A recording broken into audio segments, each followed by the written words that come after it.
Bienvenidos a Podcast Orgánicos, historias para conocer.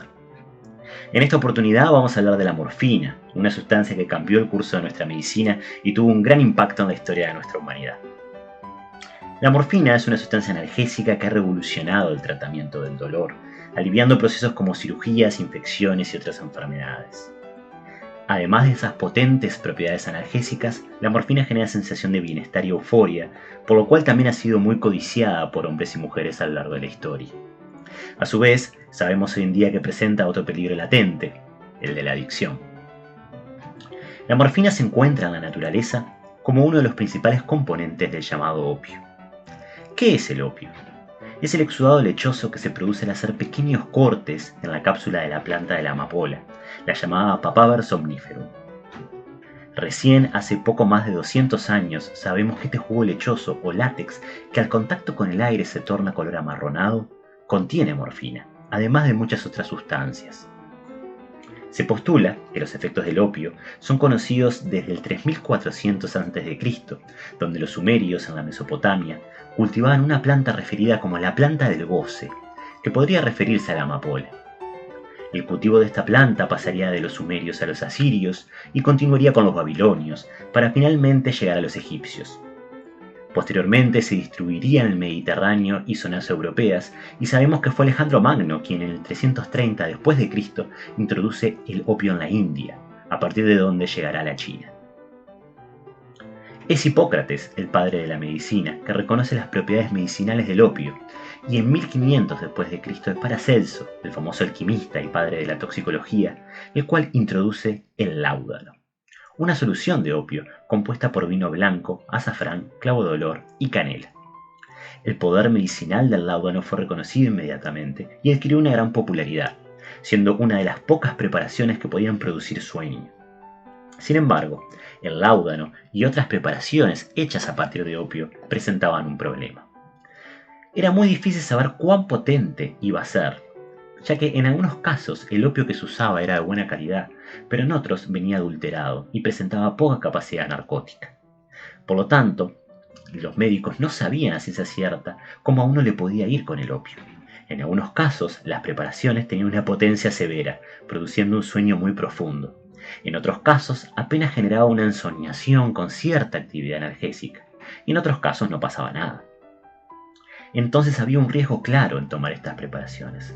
Determinar la dosis necesaria de las mismas era riesgoso y problemático, y esta podría ser la diferencia entre provocar un estado de sueño transitorio o un sueño quizás permanente.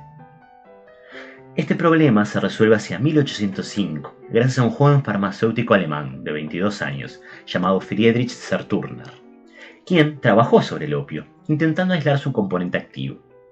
Para ello, en el laboratorio de su farmacia llamada Alder, en la ciudad de Paderborn, en Alemania, agrega bases a soluciones del opio, produciendo unos cristales que logra separar de las aguas madres.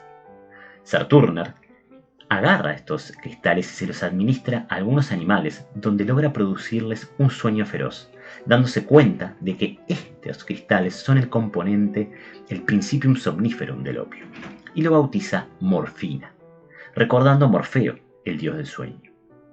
Este fue un descubrimiento sorprendente para la época, ya que se pensaba que el componente activo del opio era una resina o un componente volátil, y Serturner demuestra que son estos cristales que puede lograr separar a través del agregado de bases.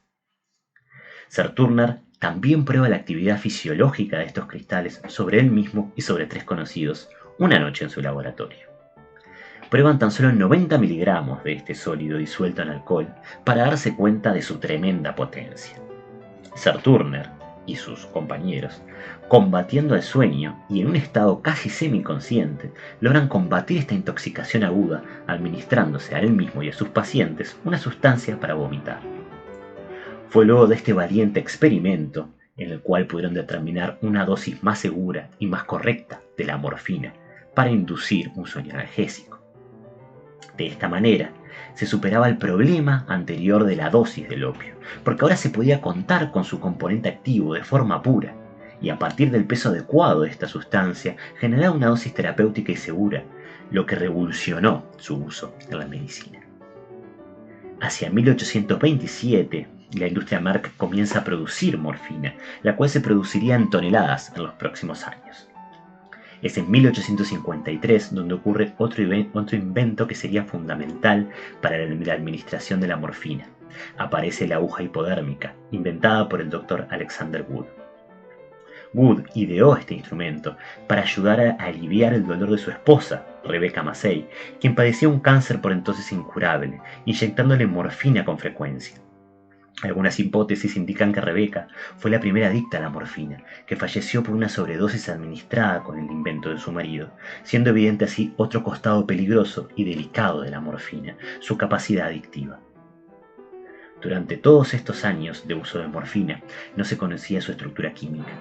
Es recién en 1925 que el químico inglés Robinson propone la estructura de la morfina, basado en varios estudios de degradación. Pero, sin embargo, es recién en 1952 donde el Dr. Marshall Gates de la Universidad de Rochester, en los Estados Unidos, publica la primera síntesis total de la morfina, con lo que verifica la estructura propuesta por Robinson.